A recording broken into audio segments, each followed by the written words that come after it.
je vais faire mon marketeur. Vous voulez devenir riche en travaillant 1 heure par semaine et vivre dans un endroit de rêve? C'est simple, il vous suffit d'acheter ma méthode à 2997 €, paiement en 48 fois et satisfait ou remboursé pendant 2 jours.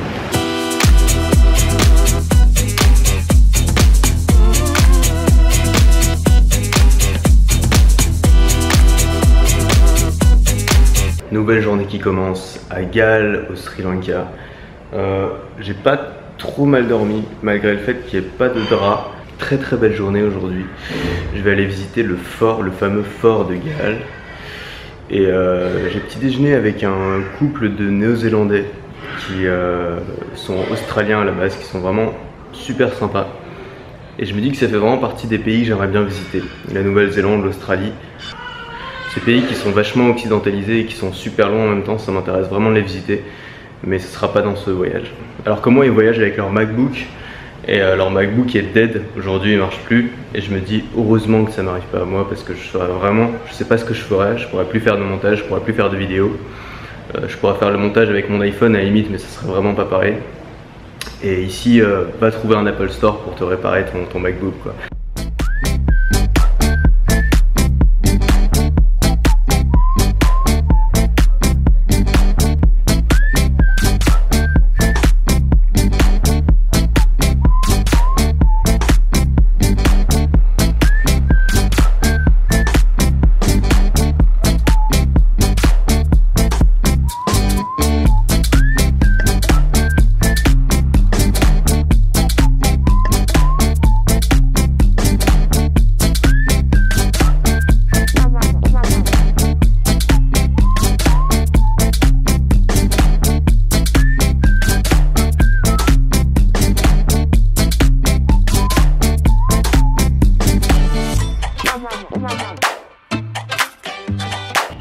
Et oui Jamie, je suis actuellement sur le fort de Galle.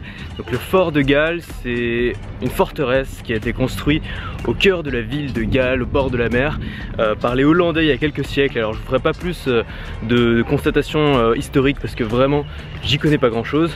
Ce que je peux vous dire, c'est que pendant le tsunami, pendant le tsunami de 2004 qui a fait un ravage dans cette ville, ça a été vraiment cette ville qui a été le plus touchée. Il y a eu plus de 1000 morts juste dans cette ville. Le fort a permis dans ce quartier de vider l'eau de mer beaucoup plus rapidement, puisqu'en fait il y a des égouts qui ont été construits par les Hollandais, des égouts naturels qui ont été construits il y a des siècles, qui permettent en fait de rejeter l'eau justement, de rejeter l'eau des égouts grâce à la marée. Donc ça a permis peut-être de sauver des vies, en tout cas du côté du fort. Malheureusement pas dans la ville moderne.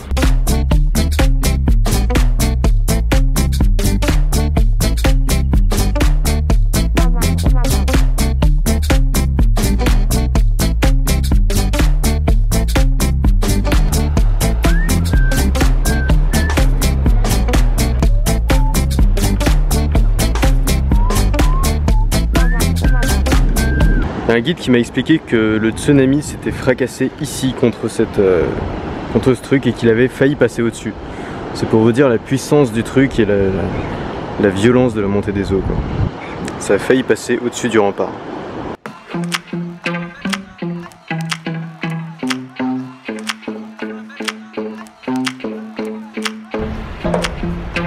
Quel est l'intérêt de voyager seul?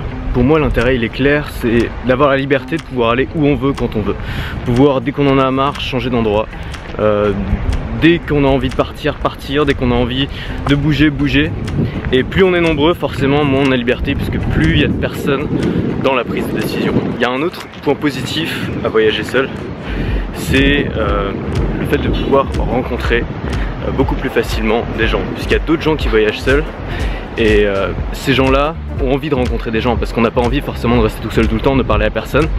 Et c'est souvent le cas quand on voyage en groupe ou à deux, on a tendance à se refermer sur nous-mêmes et à pas aller vers les autres. Alors que quand on est seul, on est obligé d'aller vers les autres. Alors par contre, je ne conseillerais pas aux gens qui ont toujours besoin d'être accompagnés, qui détestent la solitude, parce qu'il y a forcément des moments où vous allez vous retrouver seul. Et même les gens que vous allez rencontrer, ça va être que des rencontres très éphémères et très superficielles, donc il y aura rien de... Enfin, il peut y avoir des rencontres fortes, mais pas tous les jours. Donc ça demande d'accepter la solitude, mais moi c'est quelque chose qui me convient très bien. J'ai besoin d'avoir quelques petites conversations dans la journée, c'est ce qui arrive, et le reste du temps je me balade, je suis libre, et c'est ça qui est important. Et c'est ça qui est vraiment cool quand on voyage seul. Donc moi c'est un mode de voyage qui me convient vraiment très bien. Enfin jusque là j'adore. Et ça peut vraiment vous intéresser, je vous invite vraiment à y réfléchir.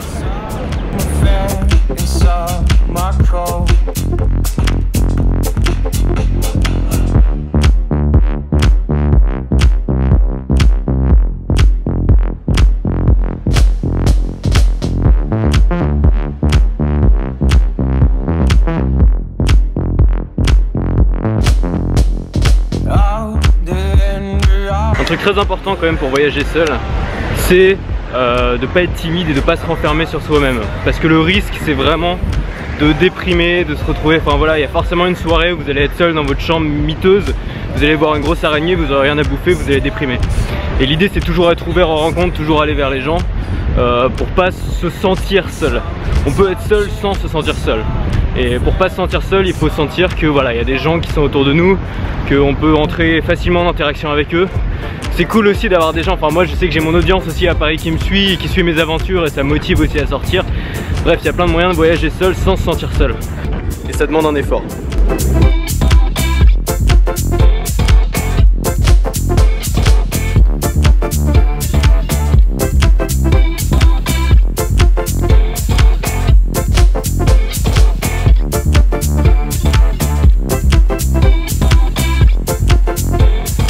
Voilà, je pense que je suis vraiment dans le coin touriste.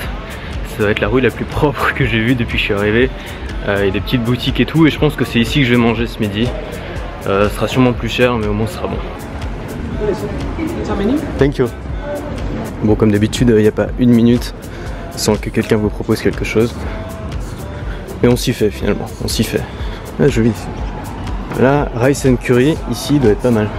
Cet endroit est vraiment sympa, mais c'est quand même dommage parce qu'il y a des hôtels, des restos, donc je pense qu'il y a des touristes qui viennent ici à Galets et qui restent en fait dans le fort pendant tout le séjour. Et ça donne pas du tout une vraie image de la ville, parce que moi je suis sorti et la ville en vrai c'est voilà, il y a du monde, il y a du bruit, il y a tout le monde qui travaille. Et ici tout le monde travaille pour les touristes en fait, donc c'est pas, enfin voilà, personne ne vit vraiment ici. Mais ceci dit, c'est vraiment charmant, petite ville un peu médiévale qui a pas trop changé, mais il y a que des hôtels et des restos.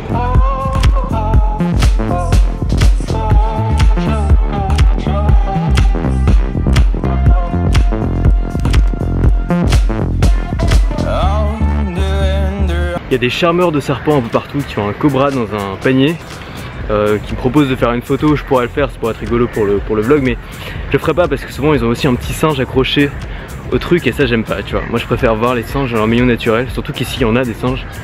Et par contre les serpents je préfère pas en voir du tout en tant qu'affaire. Dernière chose vraiment bien quand on voyage seul, c'est qu'on n'a pas le temps de tomber dans la routine, et notamment avec les gens. C'est-à-dire que quand on fait un long voyage avec quelqu'un, il faut être capable de supporter cette personne pendant 2 semaines, 3 semaines, 24 heures sur 24. C'est quelque chose de pas toujours facile. Quand vous voyagez seul, c'est sans arrêt de nouvelles personnes qui arrivent, sans arrêt de nouveaux endroits, de nouveaux lieux, et vous tombez jamais dans la routine. Et en plus vous apprenez à vous débrouiller seul, à pas trop compter sur les autres, et ça c'est vraiment une bonne chose.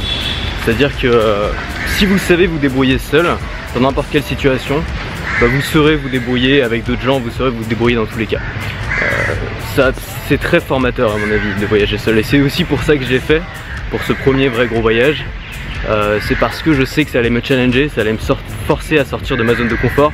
J'en ai parlé dans cette vidéo, c'est très important de se forcer à sortir de sa zone de confort pour agrandir cette zone de confort. Et le fait de voyager seul, c'est un excellent moyen de le faire. Donc je vous conseille vraiment en fait de le faire, c'est un truc génial. Alors, vous n'êtes pas obligé d'aller à l'autre bout du monde, mais commencez par un petit voyage de 3 jours seul, regardez si vous tenez le coup, si vous y arrivez, si ça vous gêne pas. Et ensuite essayez aussi d'aller dans des endroits où on peut rencontrer des gens, dans des auberges jeunesse, dans des guest house, dans des maisons d'hôtes. Si vous allez que dans des hôtels de luxe, ça va être plus compliqué.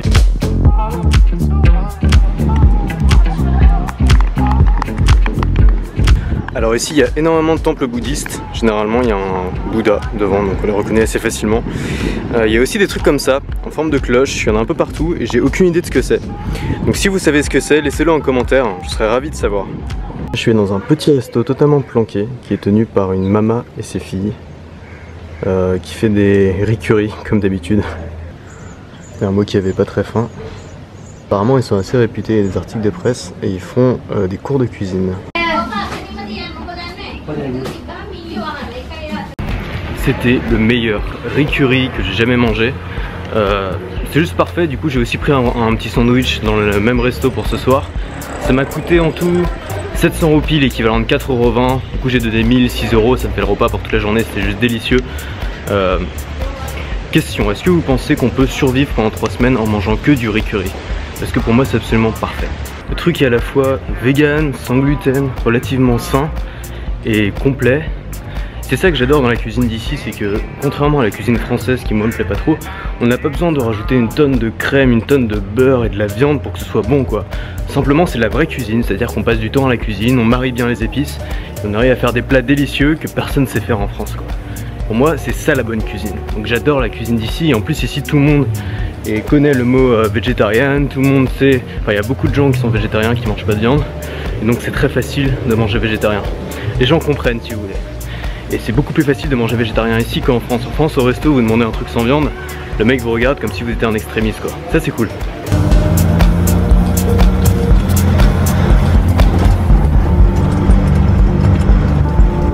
Voilà, n'hésitez pas à me dire, je parle à ma caméra. N'hésitez pas à me dire si vous aussi vous avez déjà voyagé seul, comment ça s'est passé. Je sais que parmi vous il y a de nombreux grands voyageurs, donc j'aimerais vraiment connaître votre expérience. Moi je rentre à l'hôtel, je vais faire mon montage, je vais travailler un peu et surtout n'oubliez pas que vous pouvez y arriver. À demain.